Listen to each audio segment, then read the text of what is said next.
Good afternoon. It's Saturday, February 18th, 2017. For All Western New York News and Radio, I'm Scott Leffler. Sunny today with a high near 54 and windy. In fact, there's a wind advisory throughout much of western New York. Tonight, mostly clear with a low around 37. Sunday calls for increasing clouds with a high near 45. Not to get too far ahead of ourselves, but Friday is supposed to be almost 60. What's in the news? Former Western New Yorker Mike Dubke will head the White House Communications Department, according to several national media sources. Dubke, founder of Crossroads Media, a GOP firm that specializes in political advertising, hails from Hamburg.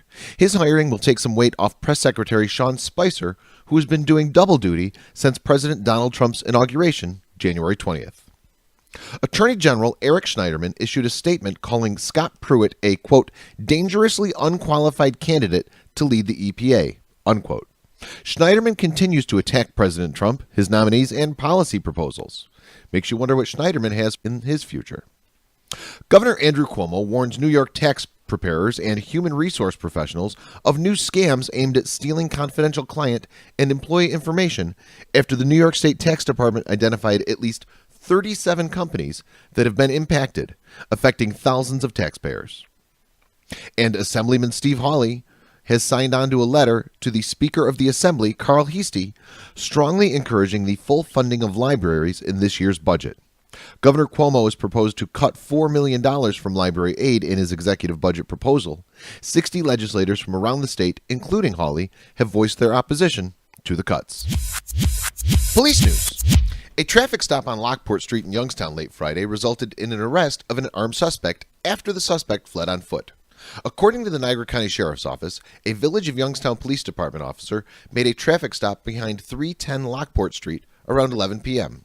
Upon making contact with the occupants of the vehicle, the officer recognized a passenger as 23-year-old Myquan Pringle, whom she knew to have an active arrest warrant for second-degree robbery out of the city of Niagara Falls. Upon removing Pringle from the vehicle and asking for identification, Pringle fled on foot and entered the rear of 310 Lockport Street. An exterior perimeter was immediately set up as several units from Niagara County Sheriff's Office and the New York State Police responded to assist. Pringle was known to be armed and was considered dangerous. The Sheriff's Office Emergency Response Team was activated and responded. The ERT team entered the building, which contained 8 apartments, and cleared each one in search of the suspect.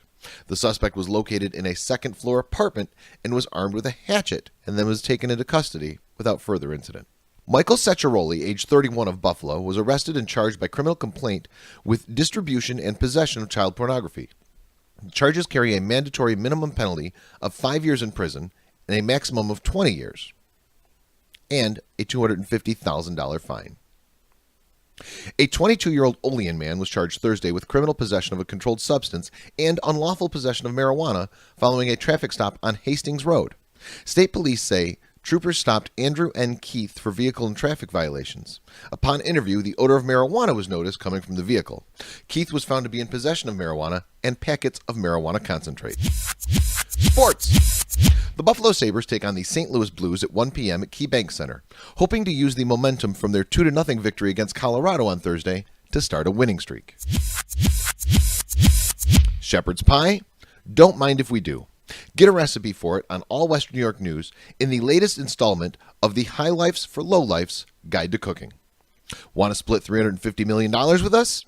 If we win the Powerball drawing tonight, you could. Visit allwesternnewyorknews.com to find out how. And finally, All Western New York Radio turns 11 in just over a month. We're going to have a party at Stamps in Tonawanda to celebrate on March 25th. You should come. We have pre-sale tickets through allwesternnewyorkdeals.com for $5, or get tickets at the door for $7. And of course, get details and learn more about all today's news items at allwesternnewyorknews.com. For All Western New York News and Radio, I'm Scott Leffler. Have a great day.